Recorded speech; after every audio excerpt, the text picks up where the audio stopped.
It's Wendell and the robots. Let's see what happens with Wendell and the robots. Okay, here we go. Wendell was an inventor. Sometimes his inventions worked perfectly, and sometimes they didn't. When they didn't, Wendell just threw them away and started again. Wendell invented all day and into the night. Sometimes he was so busy inventing, he forgot to go to bed, and he never had time to tidy up. Wendell's workshop became untidier and untidier and untidier. I need some help, Wendell said to himself. So Wendell invented a robot. I'll call you Clunk, said Wendell. Clunk, Clunk. Clunk set to work tidying up Wendell's workshop. He made the bed, he folded clothes, and mopped the floor. Oh dear, said Wendell. Clunk tried harder. He put the teacups in the sock drawer and filled the laundry basket with umbrellas.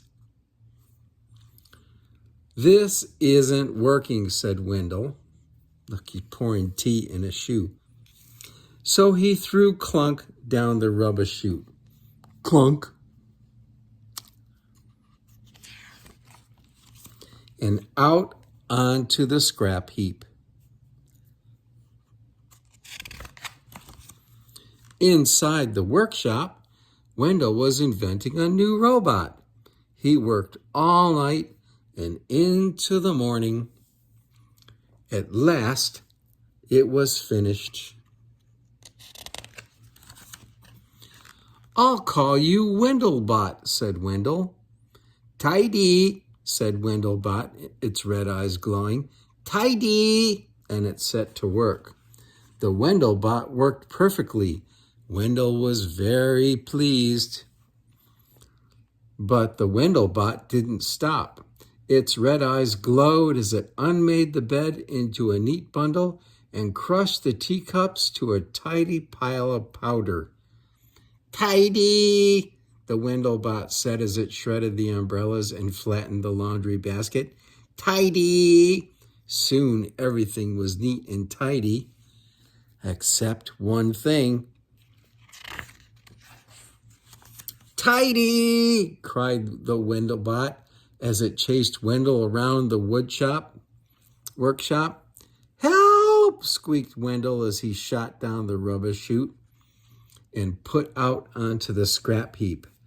Then, from quite close by, Wendell heard a clunk.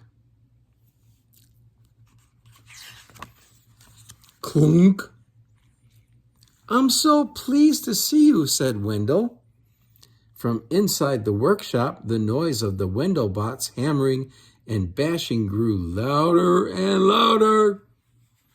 We need some help, said Wendell, but all we've got is rubbish. Clunk reached down and handed Wendell an interesting piece of scrap. Wendell smiled and then began to invent. All day and into the night, Wendell and Clunk were hard at work. As the sun rose, the hammering and bashing from Wendell's workshop stopped. Workshop tidy, said Wendelbot. It turned its glowing red eyes toward the window. Now tidy world.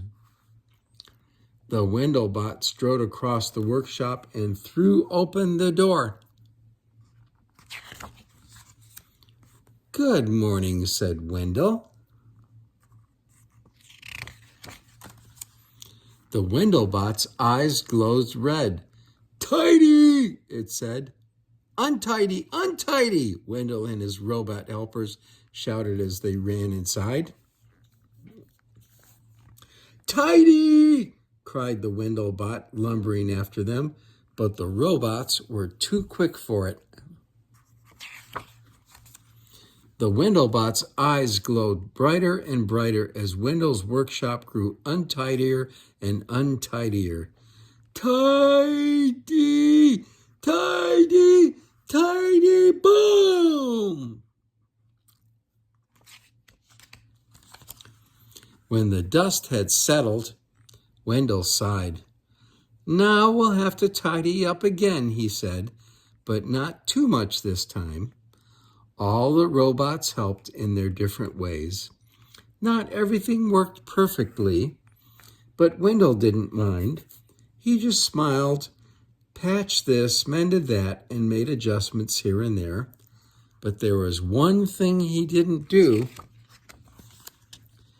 Wendel never threw anything on the scrap heap again.